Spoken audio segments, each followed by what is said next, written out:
Une première dans l'histoire de la participation du Bénin aux différentes conférences des parties sur les changements climatiques. Des lettres de mission à chaque membre de la délégation avec des objectifs à atteindre.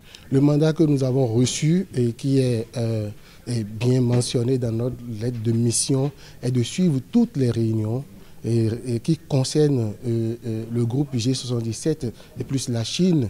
Et c'est dans ce groupe-là que le Bénin est inscrit et nous devons rendre compte des décisions qui ont été prises, n'est-ce pas, dans ces différents groupes, à travers les groupes de contact et à travers le point de vue des différents pays. Tirer meilleur profit de cette participation du Bénin à la COP23 de Fidji, abritée par l'Allemagne, même la société civile a reçu sa note de cadrage. Nous devons voir si dans ces transferts de technologies, ces technologies-là sont conformes aux réalités de notre pays. Parce que nous ne pouvons pas parler de technologie à l'image des pays développés. Nous ne pouvons pas parler de technologie à l'image d'un certain pays africain. Donc nous devons voir les transferts de technologies qui sont adaptés à nos réalités. L'importance de telle initiative pour la délégation béninoise s'observe déjà une semaine après le démarrage de cette rencontre internationale. Les points saillants à l'ordre du jour sont connus, de même que les niveaux d'avancement des négociations et des retombées pour chaque groupe de pays participants.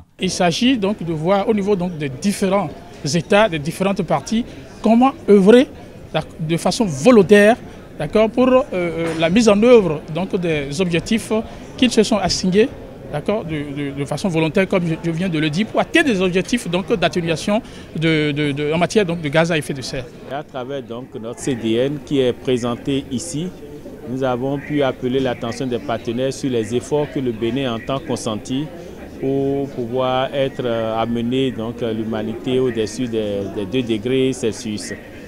Mais dans le même temps, au niveau du groupe transfert de technologies, les discussions continuent.